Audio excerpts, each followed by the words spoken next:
Buenas noches. Buenas noches, muchísimas gracias a todas, todos por estar aquí.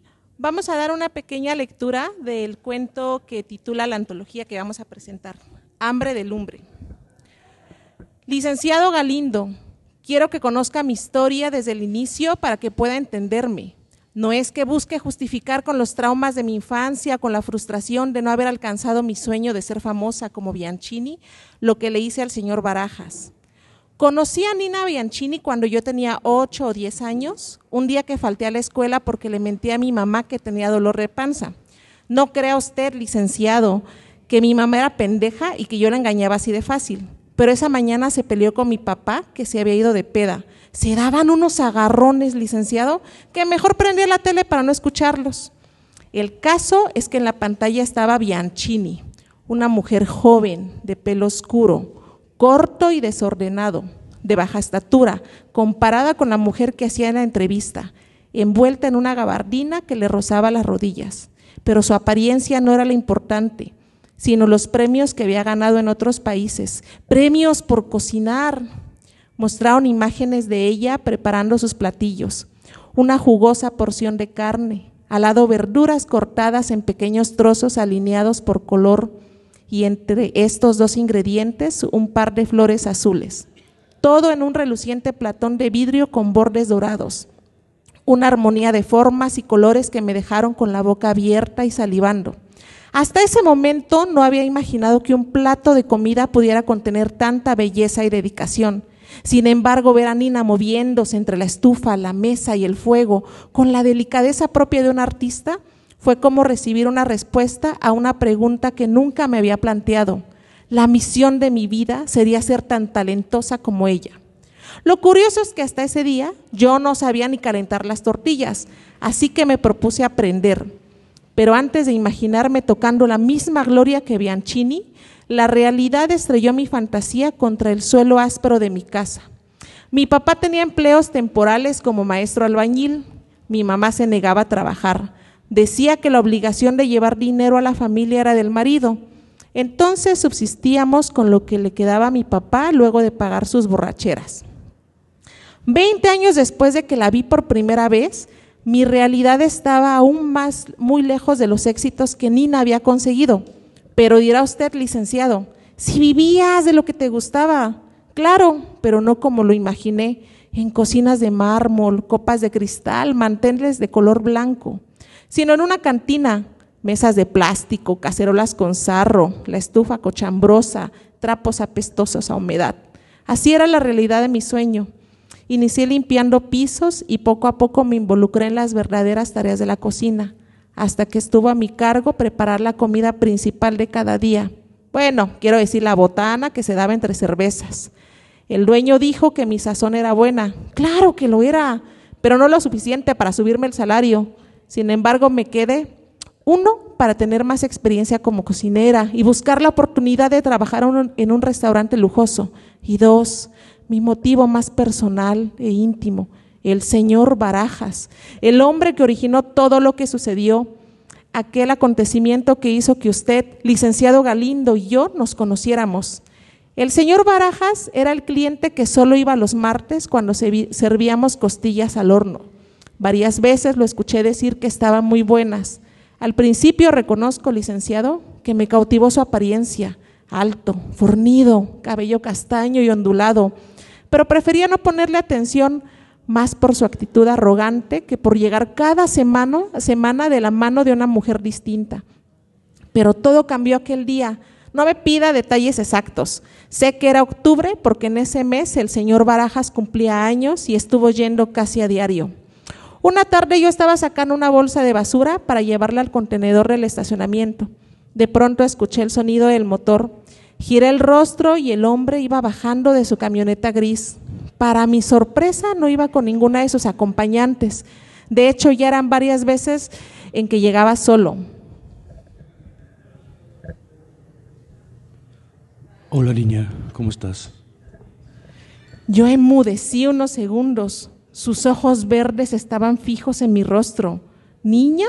Pensé con un poco de confusión, pero antes de reclamar, le sonreí como si fuéramos viejos conocidos.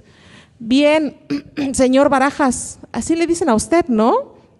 Dije tratando de hacer una mueca sexy con los labios.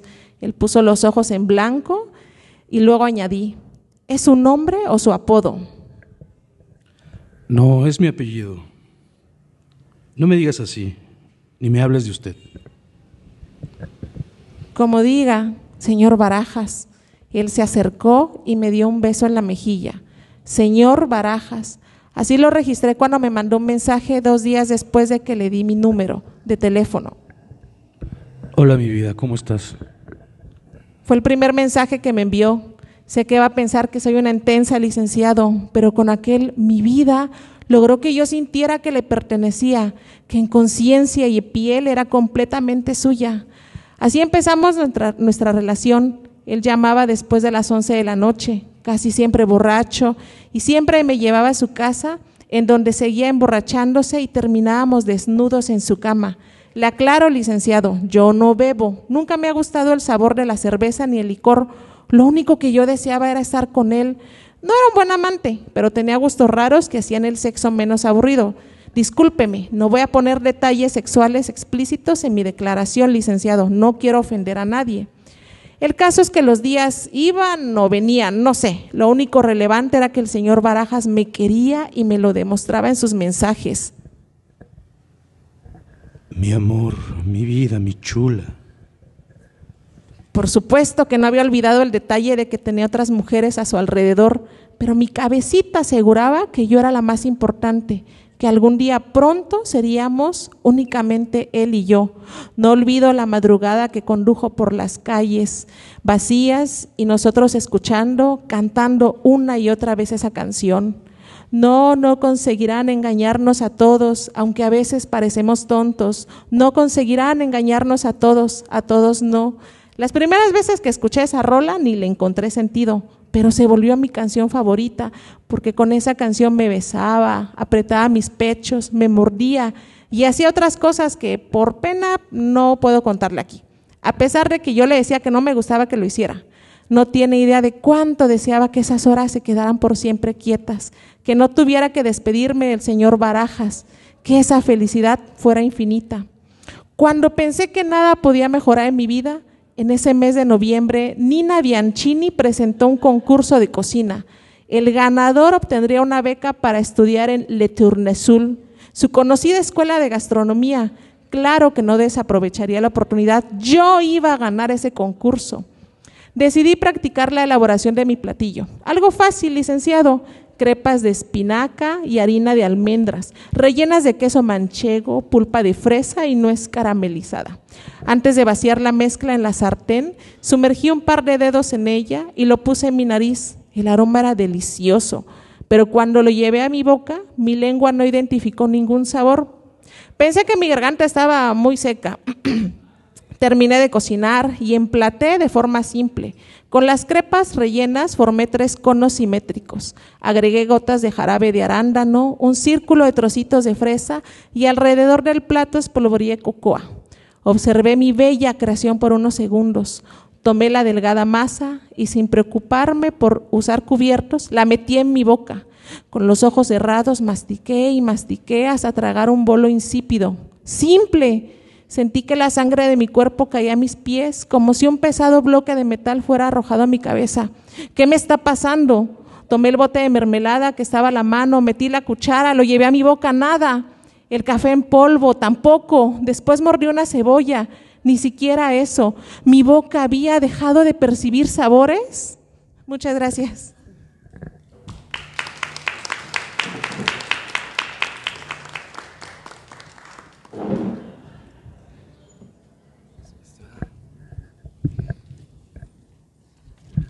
Buenas noches, ¿se escucha? Buenas noches a todos. Muchas gracias primero a la Biblioteca Andrés Enestrosa por el espacio para la presentación de este libro. A Nayeli Tello, ¿dónde estás, Naye? Que contra viento y marea y en números rojos inició y sostiene este editorial Almácigo Ediciones. Al maestro Jorge Pech Casanova, que hizo la corrección de estilo.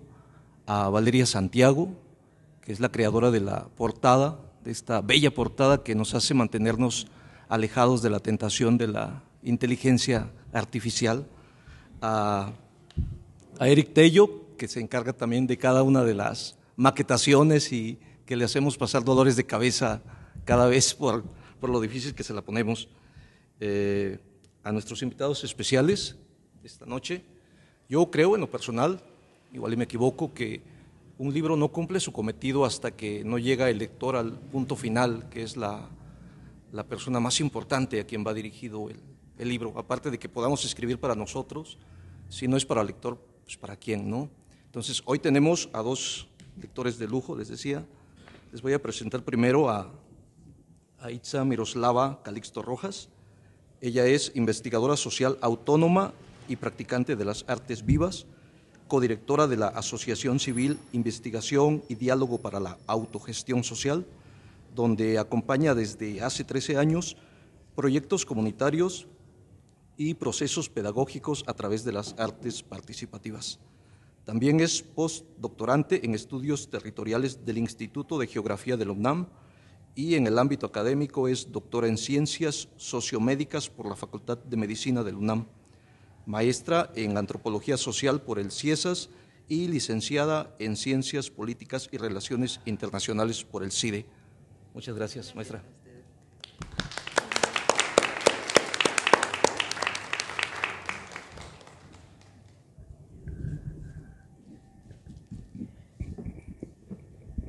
Híjoles, pues estoy que no me la creo, porque ¿qué hace una antropóloga leyendo esta narrativa tan poderosa?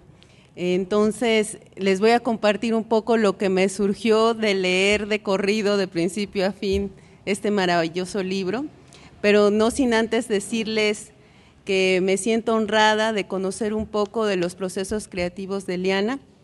Ella nos acompañó en un diplomado el año pasado, un diplomado que fue muy duro porque implicó reunir a mujeres que hacen desde el arte en Oaxaca y nos reveló nuestras contradicciones, nuestras dificultades para nombrarnos, las posibilidades de que el cuerpo no fuera solamente algo que estorbara en la creación literaria, sino que realmente pudiera ser el eje de la reflexión.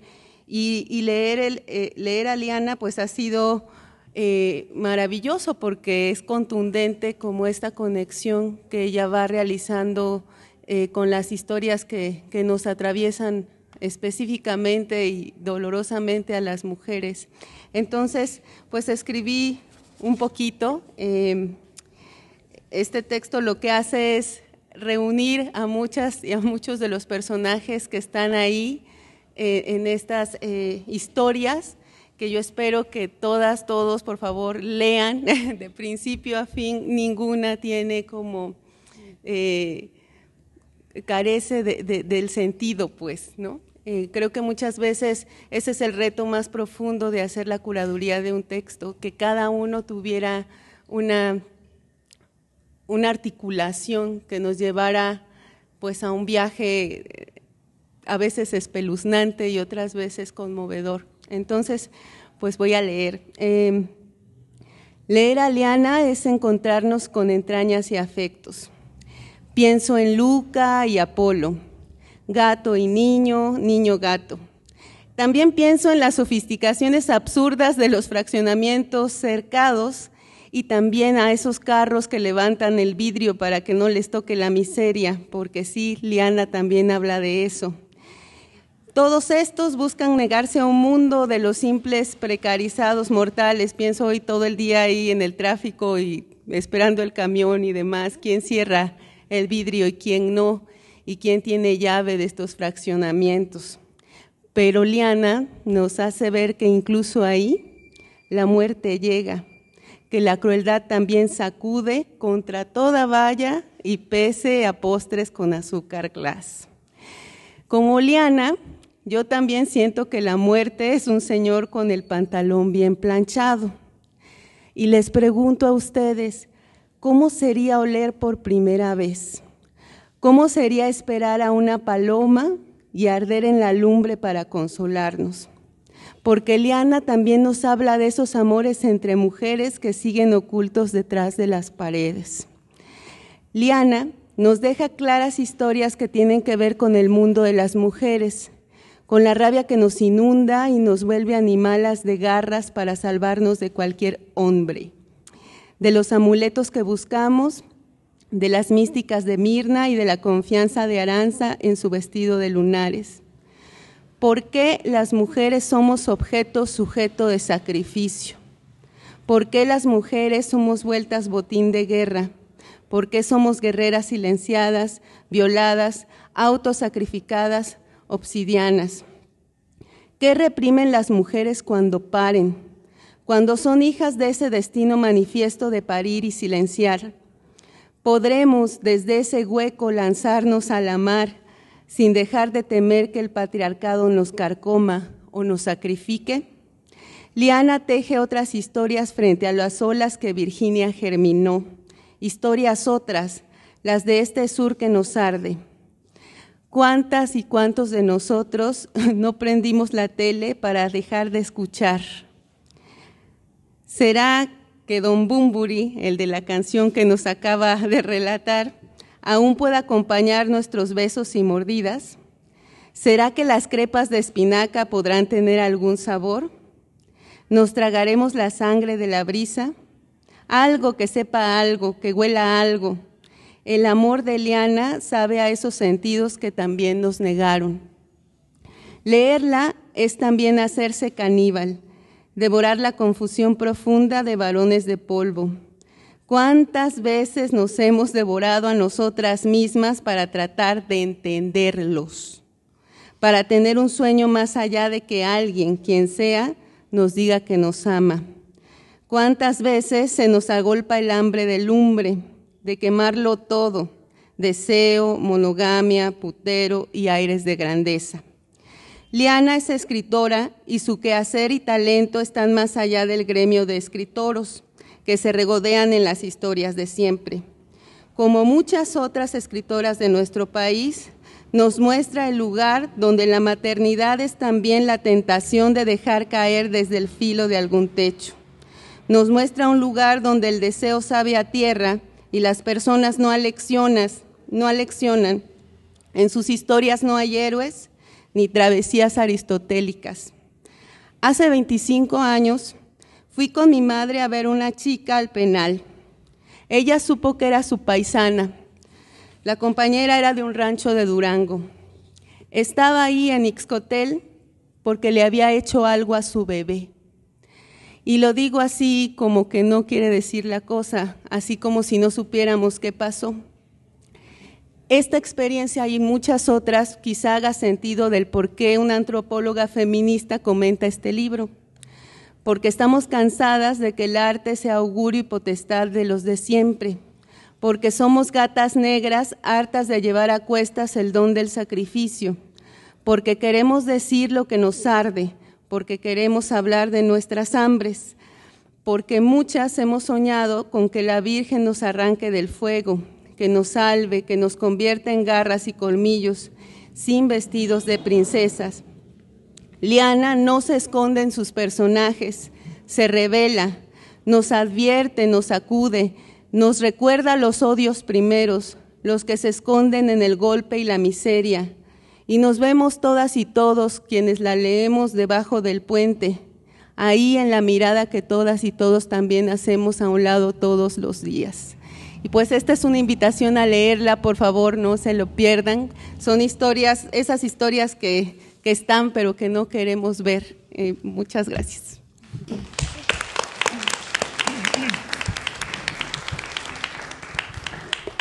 Gracias, maestra. Y bueno, también hay que queremos agradecer en Almácigo Ediciones a Liana Pacheco que haya confiado en este equipo para sacar este libro de estas grandes historias de mujeres que convierten la rabia en vitalidad y que se revelan al final de cada historia como hembras con hambre de lumbre.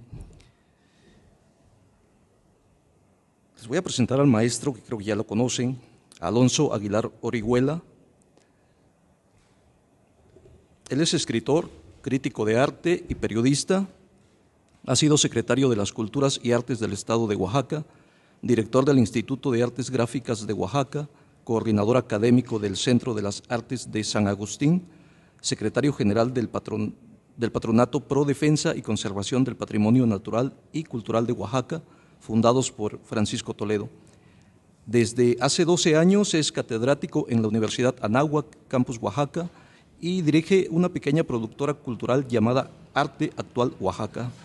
Sus libros más recientes son Más 50 artistas contemporáneos de Oaxaca, publicado en 2019, y en 2024, la novela Mentiras Europeas y 5 cuadros robados. Textos de su autoría han sido publicados en diversos periódicos y revistas de México, España y Estados Unidos. Gracias, maestro.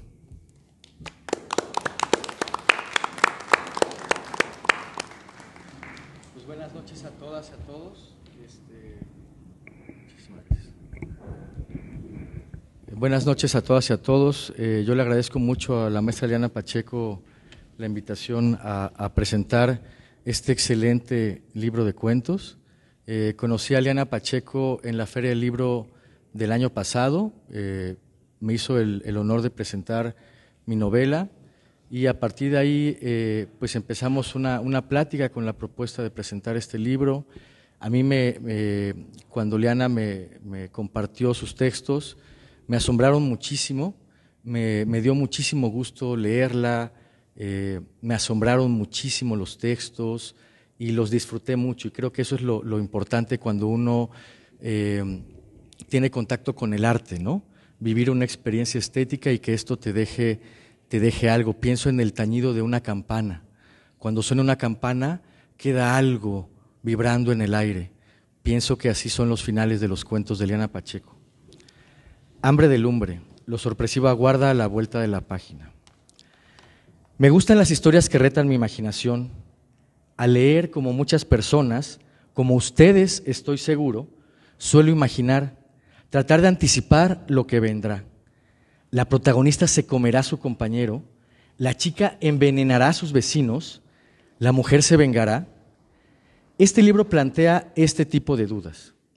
Las historias de Eliana son así, audaces, violentas, plenas de amor y sexo corrosivo, con una narrativa bien cuidada, en ocasiones pausada, con descripciones que nos permiten adentrarnos en el personaje o en el lugar. Otras veces el ritmo es rápido, como cuando abres una puerta y encuentras a una persona haciendo algo inefable. Eliana Pacheco sabe que el arte de la sorpresa debe ser antecedido por la calma e incluso por la presunción de predecibilidad, nada más alejado. Estos artilugios que la escritora desarrolla hábilmente para provocar en su lector el ánimo de seguir adelante para saber si, acaso, la historia concluye como imagina. Asombrosa y satisfactoriamente, todos los finales de este libro son sorprendentes. La venganza, el instinto materno, el ser hija, se cuestiona profundamente en estos cuentos donde la realidad se combina con lo fantástico, lo poético e incluso con la protesta. Una histórica insatisfacción acumulada corre subrepticiamente por las letras de este libro. En ocasiones, pareciera que la escritura es el sublimado producto de un odio literario. Se agradece que no sea lo visceral, lo privilegiado, sino una visión artística y una estética alejada de lo localista. Hay distintos tonos narrativos en esta reunión de cuentos, varias voces femeninas contando sus historias y hay una voluntad notable y notoria por retorcer las tramas. Ese es precisamente el carácter, el oficio de la escritora, la función creativa. Felicito a Eliana Pacheco, que sin vanas pretensiones, ni perteneciendo a circuitos privilegiados, artísticos ni políticos, con hambre de lumbre se posiciona como una escritora potente y original en el panorama literario oaxaqueño. Muchísimas gracias, Eliana, y felicidades.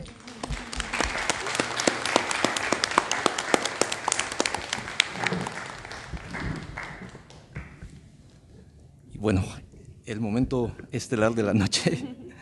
Le pedí a Eliana que estuviera todo lo nerviosa posible hoy, porque estos nervios se disfrutan y con el paso del tiempo es de las cosas más bonitas que uno recuerda. Lili, o Eliana Ruiz Pacheco, nació en la ciudad de Oaxaca, no voy a decir el año, y escribe con el seudónimo de Eliana Pacheco. Inicia su aprendizaje en creación literaria en 2018 en el taller Escribe en corto una novela, impartido por el cronista J.M. Servín. Ese mismo año se incorpora al colectivo Cuenteros, un espacio de escritoras y escritores oaxaqueños que publicaban cuentos en los principales periódicos de la ciudad. En otoño del 2019, el colectivo Cuenteros presenta en la edición 39 de la Feria del Libro de Oaxaca una colección de fanzines titulado Colección de Cuentos Contemporáneo Oaxaqueño, y de la que ella es parte con 2 de sus primeras obras. En noviembre de 2020, Liana Pacheco obtiene el Premio Estatal Colección Parajes en la categoría de cuento con la antología Dualidad de Caos, una colección de 11 cuentos de narrativa de ficción. La Secretaría de Culturas y Artes de Oaxaca impulsa esta colección para presentarse en la Feria Internacional del Libro en Coahuila en 2021 y en el Librofest Metropolitano UAM Azcapotzalco en 2022. Liana ha buscado que sus textos trasciendan más allá de los límites del estado de Oaxaca. Sus cuentos han sido publicados en revistas y antologías nacionales y latinoamericanas. En 2023, 2 de sus cuentos fueron traducidos al inglés para las antologías Oaxaca y Más Allá y De Chile, Mole y Pozole. En 2023 cursó el diplomado Antropologías Corporales para la Creación, explorando en una escritura más íntima y el performance de este proceso se publica el libro Investigación, Creación desde los Afectos. Actualmente escribe en la columna El Ojo de Lía de la revista cultural La Coyol. Y hoy, 25 de mayo del 2025, presenta su segunda antología de cuentos, al mismo tiempo que celebra su cumpleaños número 15. Así que felicidades por ambas cosas, Diana.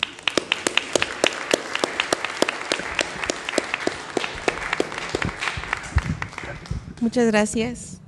Pues muchas gracias, este recinto que aguarda innumerables historias, a todos, todas por estar aquí, maestro Alonso, maestra Aitza, Toño, Almácigo, gracias por permitirme estar acá. Toño me dio libertad de expandirme, así que pues va a haber buen chisme. Hace unos meses escuché a una de mis escritoras favoritas y a la que le agradezco el texto de contraportada, a Karina Sosa. Ella dijo que uno de los primeros consejos de escritura que recibió fue: está prohibido escribir de las experiencias propias. Si yo hubiera escuchado eso, posiblemente me hubiera retractado el oficio. En cambio, lo que yo escuché, y Toño presente es testigo, fueron los comentarios de que mi escritura era mala. Mala es una palabra muy amable para lo que me dijeron, pero como soy muy testaruda, decidí continuar en el aprendizaje y pues por eso estamos aquí. Inicié en 2018, 2 años después gano el premio Parajes con mi antología Dualidad de Caos, que es y será una experiencia inolvidable. Pero después del caos emocional y creativo que me suscitó haber ganado, yo sentí que la pasión inicial con la que yo escribía ya no estaba, ya se había enfriado. Siendo honesta, yo escribí por el simple deseo de contar buenas historias que emocionaran a quienes los leyeran, así como muchos libros me habían emocionado a mí. Pero conforme fui aprendiendo y seguí escribiendo, fue inevitable que mis propias emociones, que mis propias vivencias se colaran a la página en blanco. Eso ocasionó que mi trabajo como que se debatiera entre soy honesta con lo que quiero contar y quiero contar una historia que enganche al lector. Esto me hizo que algunos meses yo atravesara el escabroso camino del bloqueo creativo. Incluso llegué a plantearme no volver a escribir. Era como un carro que no avanzaba, me dijeron en un taller, y esa analogía era adecuada porque no iba, yo quería avanzar, pero simplemente no podía.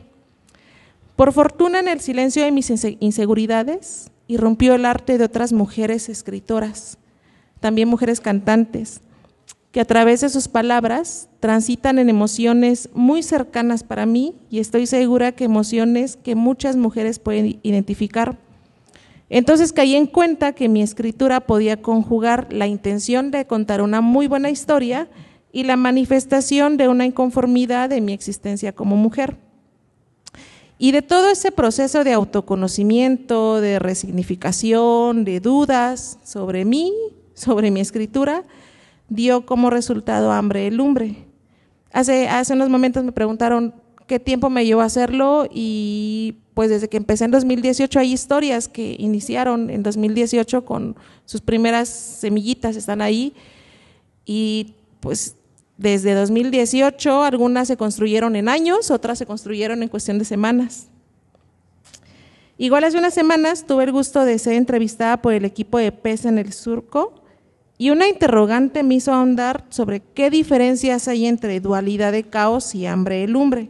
Lo pensé unos instantes y mi afirmación fue que la principal diferencia es el proceso de revisión y edición. Dualidad de Caos, por el contexto de la colección Parajes, tuvo una revisión breve. Agradezco a mi amigo, colega Lalo Salud, el que me acompañó en la lectura. Él fue el encargado de llevar a cabo la revisión y edición de Dualidad de Caos. Y fue pues muy breve, ¿no? Por los tiempos de que había que sacar la colección. En cambio, Hambre de Lumbre fue minucioso.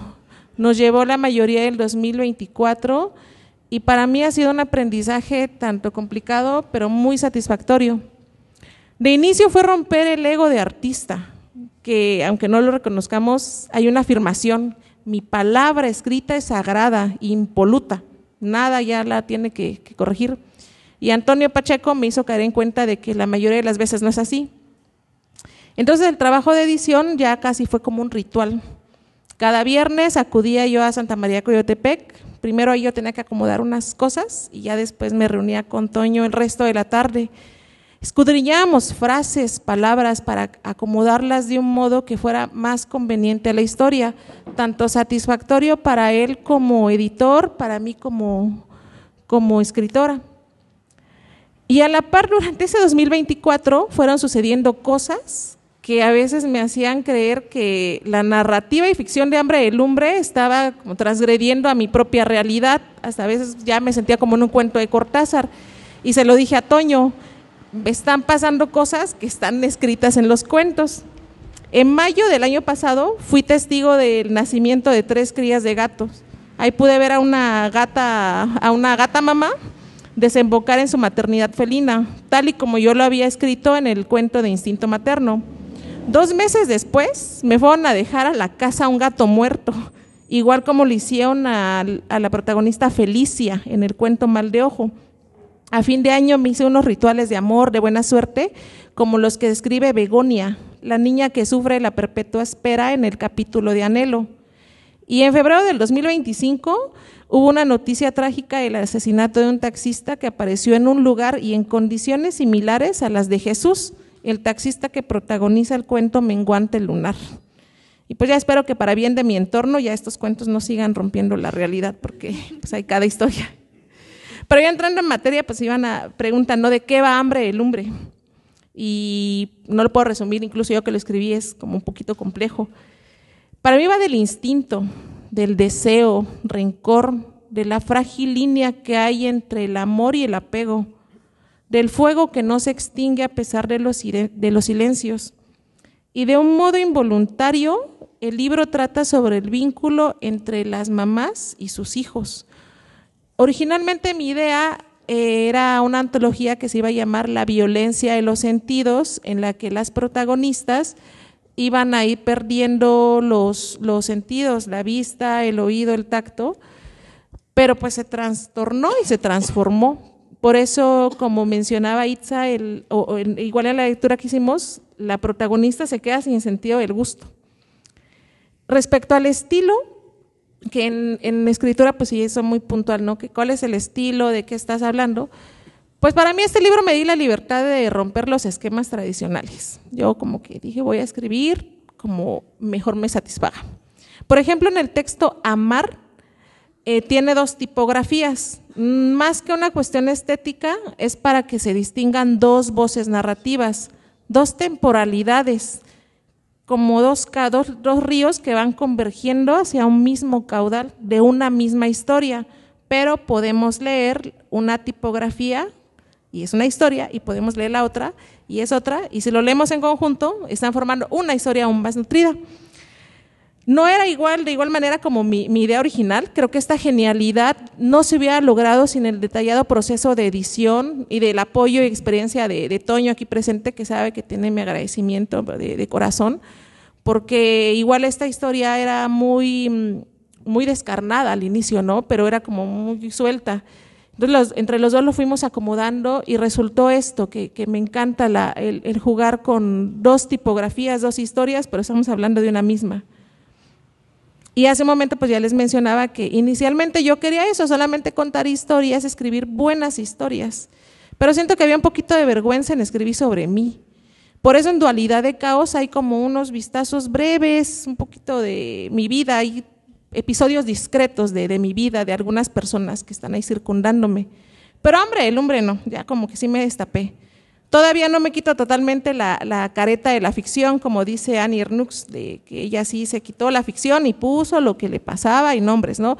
Yo un poquito, y todavía ahí me da un poco de pena, pero sí hay un poco más de nombres, hay hechos que sí ocurrieron. Y en este libro ya no hay pudor, ya me quité eso, ya ataduras para escribir. En este libro Hambre de Lumbre hay acontecimientos, hay nombres, hay sucesos que así como calcinaron mi vida real, lo hacen en la palabra escrita. Más allá de catarsis, lo que hago es tomar como el dolor, la vergüenza de mi vida y transformarlo con la escritura en un arco narrativo que al final satisfaga esa hambre de justicia personal. Y pues me vuelvo vengativa, sexual, feroz, fría y despiadada. Estos 8 cuentos surgen de reencontrar el caos, el miedo y la rebeldía que habita en mi ser, para finalmente encontrarles a ustedes, lectoras, lectores, textos donde la fantasía sea como una garra que va rompiendo la realidad ordinaria, como el fuego que de repente surge, un chispazo que acrecenta y que transforma la rutina en venganza, en erotismo o amor. Hambre de Lumbre es también el libro con el que quiero desafiar las estructuras que determinan el deber ser, sobre todo siendo mujeres, como la mujer debe ser, cómo debe ser una mujer, cómo se debe escribir y más aún cómo debe escribir una mujer o de qué debe escribir una mujer. Entonces me di la libertad igual de dotarle a cada cuento de su propio estilo y a cada cuento le puse un epígrafe en el que honro y replico las palabras de las escritoras que han sido luz y consuelo en mi incertidumbre, Elena Garro, Pizarnik, Brenda Navarro, entre otras. También me di libertad de incluir tres epígrafes. Uno es de Susan Collins, ella es autora de la colección de los Juegos del Hambre, una obra distópica que es una de mis favoritas. Siento que se ha demeritado porque le dieron el título de saga juvenil, pero es una obra que tiene realmente mucha calidad en su narrativa, creo que merece llegar a un público más allá de los adolescentes. Incluyo también 2 canciones, una es Si la luna quiere, que era Laos, es una cantautora española, apenas está como surgiendo, y sus letras son fuego, porque busca reivindicar sus raíces, honrar su linaje femenino, honrar lo que ella es con la música. Y la otra canción es Sakura de Rosalía, la Motomami, una de mis cantantes favoritas. Ella, su segundo disco, El Mal Querer, se inspiró en la novela medieval El Román de Flamenca, que bueno, pues si no saben, ese disco era su trabajo de su tesis. Entonces, con esa tesis se dio a la fama mundial. Y de ahí vi pues que el arte musical se compagina con el arte literario o viceversa. Y pues seguramente si escucha la mirada intelectual o como lo menciona Toño, los señores serios del jurado llegan a escuchar que tengo estas 3 menciones en este libro, pues seguramente van a ellos a decir que no me tomo a seriedad el oficio de escribir, porque desafortunadamente hay este ojo crítico, ¿no? que está, no lo vemos, pero está, que luego es el que dice qué obra merece los vítores del éxito, ¿no? Y más si somos mujeres a veces está más puntual, pero realmente no es que no me lo tome a seriedad, sino quiero compartir un poquito de lo que aprendo, porque he aprendido mucho tanto de los libros como de la música, como de infinidad de artistas. Yo escribo desde el cariño, desde la intención de emocionarlos precisamente a ustedes que están aquí sentados, que ustedes son los que finalmente tienen el poder de dar el veredicto sobre si el libro es meritorio o no de aplausos. Y pues ya para finalizar, Hambre de Lumbre no solo es la conjugación de mi experiencia narrativa, también del talento creativo de Valeria Santiago. Le agradezco por plasmar en imagen y color la esencia, el sentir de las y los protagonistas de esta historia. Vale, estás ahí, les pido un aplauso.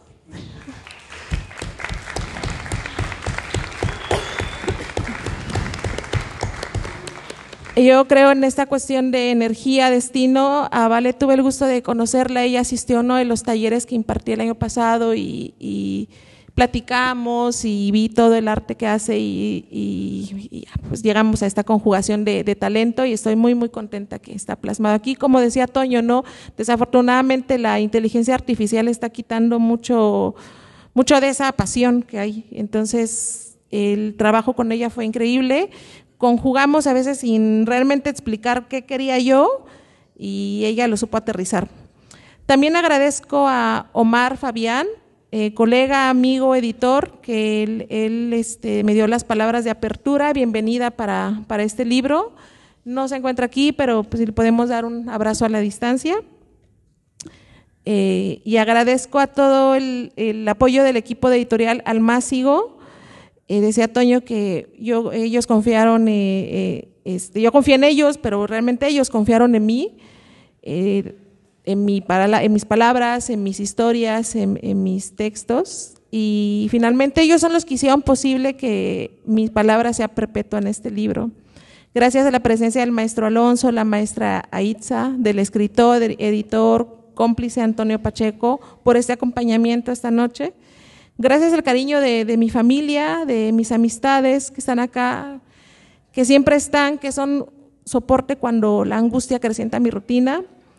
Y pues finalmente agradezco la fortuna de coincidir en esta vida con personas que me han aportado, tanto negativa como positivamente, a mi experiencia personal y de escritura. Los que me han aportado negativamente terminan en un cuento y si quién sabe cómo terminan, cómprenlo. Y sobre todo agradezco la presencia de cada uno de ustedes aquí presentes.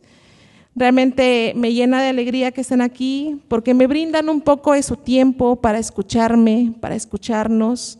Gracias por comprar, por leer este libro en cuyas páginas hay cuentos, hay palabras, pero también hay trocitos del sueño de una chica que estudió administración de empresas, pero que soñaba con ser escritora. Muchísimas gracias.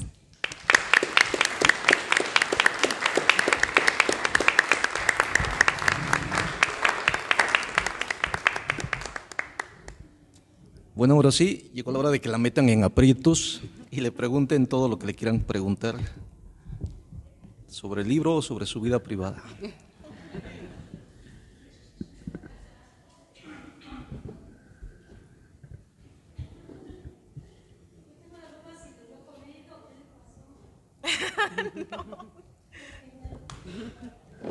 No fue COVID. No. ¿Nos podrías describir cómo es para ti una rutina creativa? O sea, en la construcción de los cuentos en general, o qué es lo que tú haces para inspirarte en tu escritura. Pues en mi mente formo el arco narrativo, así como que esto y va a terminar así.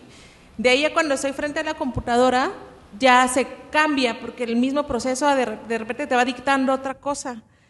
Y el año pasado aprendí que cuando yo puse punto final, no va a quedar así, porque voy a empezar con mi trabajo de edición, el dárselo a otro escritor, y creo que ese es realmente el oficio, reescribir y volver a escribir, borrar 2 párrafos que a lo mejor me costaron lágrimas, pero no van y los tengo que quitar y volver a hacerlo. Entonces, básicamente sería, en mi caso, imaginarme la historia, la plasmo y luego un largo proceso de edición, dejarlo reposar, termino, pero a lo mejor pasan 1 o 2 meses y luego vuelvo, le digo, ni a mí me satisface, entonces no, pues vuelvo a empezar hasta que realmente diga yo está listo para salir, pero a lo mejor si lo vuelvo a leer dentro de 3 años va a decir, no, le pude haber cambiado, modificado esto, como dice, ¿no? Hasta que realmente trascendamos de este mundo, es cuando ya nuestra palabra va a quedar escrita. Gracias.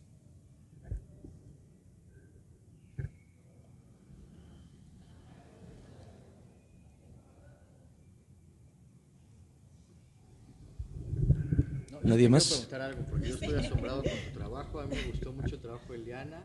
Creo que de verdad es una presencia importante en la literatura oaxaqueña contemporánea y digo joven, yo ya definitivamente no estoy joven, pero mi pregunta es lo siguiente, vinculando con lo que preguntó la señorita, que me parece bien interesante.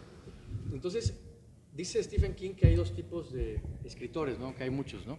El jardinero y el arquitecto, ¿no? No sé si han escuchado esa cuestión. El jardinero, pues es un escritor que se avienta, ¿no? A la naturaleza y descubre formas mientras va cortando, mientras va. Y el arquitecto, dice Stephen King, es aquel escritor que habla de la estructura narrativa de 3 actos, ¿no? Según Aristóteles, y habla de Salva al gato, que es otro tipo de estructura narrativa, y habla de la jornada del héroe de Campbell, y habla de un punto medio y de un clímax. ¿Y tú cómo eres? Con sinceridad, nunca me negué a leer esos libros de cómo escribir. Escribí como salía de mi corazón.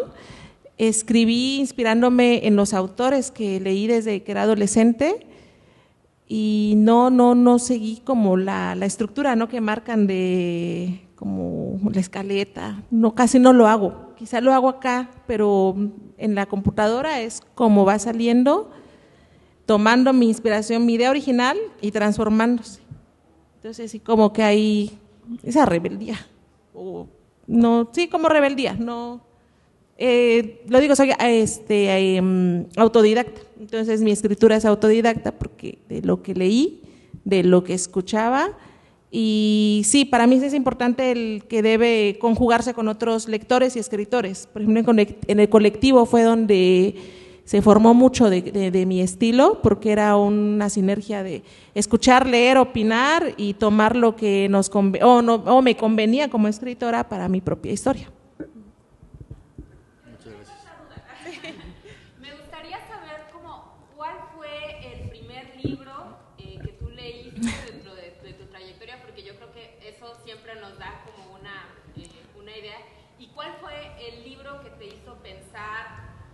Quiero dedicarme a esto aquí, el primero que haya sido importante, porque además dices que vienes de administración, ¿no? Entonces como que yo creo que hay una transición ahí, no sé si nos quieras compartir. Sí, es una historia que luego en otros lugares he compartido, porque es rara y curiosa. Pues en mi casa no se leían libros, había revistas, entonces como que de niña leía mucho el Vanidades.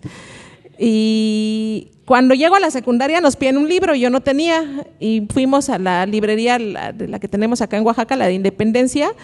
No tenía idea qué leer, o sea, cumplí 39 y a mis 12 años pues no había tanta literatura para los jóvenes como hay ahorita, Harry Potter o todas esas sagas. Llego con el chico que está atendiendo y le dijimos, mi mamá, yo oí un libro, ¿no? Para pues esta niña que va en primero de secundaria. Se queda viendo y me da Uno soñaba que era rey de Enrique Serna. Es que creo que porque uno soñaba que era rey los cochinitos. Pues sí, me trastornó porque Enrique Serna es crudo, hablaba de niños drogándose, mujeres prostituyéndose, o sea, todo eso que vive la periferia de la Ciudad de México, el niño que le quemaba la espalda con cigarros. Y pues dije, ¿qué onda? ¿No? Y mi mamá así de no, se perdió esa edición de ese libro, nunca lo olvidé, se quedó ahí como que sí, creo que sí me afectó, hasta que después ya lo leí, ¿no? Y Enrique Serna es de mis autores favoritos, como mi maestro, porque sí, toda su literatura me gusta y fue como, quiero escribir como escribe él. Y el libro que dije que quería ser escritora, ahorita no recuerdo alguno. Madame Bovary, ese ya lo leí ya como con 20 años. Se permeó mucho ese estilo. Toño me lo hizo saber hace poco, ¿no? El estilo puntual, de escribir, de ser más detallada. Creo que quizá podría ser ese, Madame Bovary. Entonces es como los que más han estado aquí. Uno soñaba que era rey de Enrique Serna y Madame Bovary, que sí vemos, ¿no? Que es el clásico contra el contemporáneo. Gracias.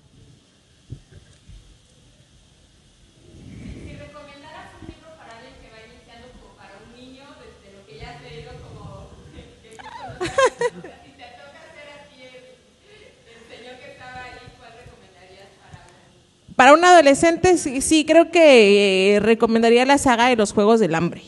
Ajá, sí, esa la leí hace que salió en 2012, entonces no era yo tan adolescente, pero sí siento que tiene un lenguaje que se adecua a un adolescente y una historia que engancha. Entonces, y pues habla de política, de cuestión social, de un país, cómo llega de una distopia. Entonces, sí, para mí sería los Juegos del Hambre. Bueno, voy a aprovechar que ustedes están pensando las preguntas. Creo que una faceta bien importante de Eliana que no ha platicado hoy, pues es que da talleres, ¿no? Y que en los talleres, pues también se están convirtiendo en semilleros. Sabemos que los talleres clásicos tradicionales que ha habido en Oaxaca de literatura han reproducido prácticas que muchas veces limitan la escritura. O sea, esta idea de no escribas sobre lo personal, primero lee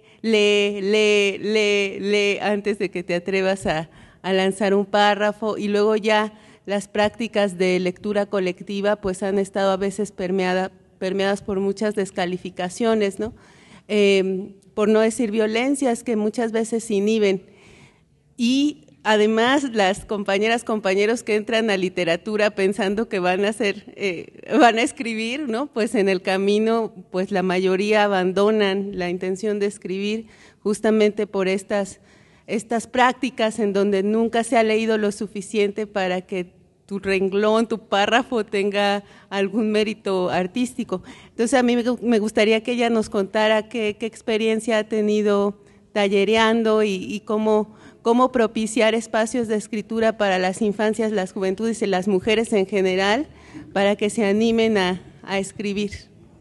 Gracias. Precisamente inicié lo de los talleres porque sí, en mi caso era como complicado a veces cuando el taller era como muy estricto o que mi historia no era afín cuando la mayoría eran hombres. Por ejemplo, Hambre el Lumbre, en un taller todos los que tocó leer eran hombres, y cuando ella dice, es que me dijo que ya soy como mi vida, ya soy suya y que yo le pertenezco, todos dijeron que no era posible, que nadie podía enamorarse tan rápido, y dije, bueno, a mí me ha pasado. Y cuando lo comenté con las chicas del taller de Catarsis, que sí lo hago para mujeres, dijeron, sabemos que es ese sentimiento, ¿no? De tener un apego y confundirlo con amor. Catarsis lo hago más para mujeres porque es precisamente cuenta tu historia personal y cómo puedes sanarla o transformarla. Pero creo que aprendí más yo porque para muchas fue muy doloroso el plasmar en líneas lo que les dolía a ellas, ¿no? Entonces fue dar ese gran paso, escribe al menos 1 o 2 líneas de qué es lo que te duele antes de que lo transformes, ¿no? Hubo casos que sí, ya tenés la historia, pero hubo otras que no, porque eran situaciones muy, muy, muy intensas, ¿no? Violencia, dolor, abandono, cuestión de salud mental, y eso, crear un lugar en donde mi historia personal sea escuchada y sea validada. Y como digo, no que las mujeres seamos mentoras de otras mujeres, para que todas las voces o todo el arte que estamos creando tenga un espacio para desarrollarse y para expresarse. Y también di otro que ya fue abierto para el público, de dar como esta técnica, pero no es como que quisiera que sea puntual. No creo que cada uno de los escritores vamos desarrollando nuestro modo y nuestro propio estilo. Bueno, pues muchas gracias por habernos acompañado. Hay agüita, creo, y unos bocadillos por ahí. Y mezcal. Y los libros, si nos apoyan adquiriendo algunos. Muchas gracias a todos.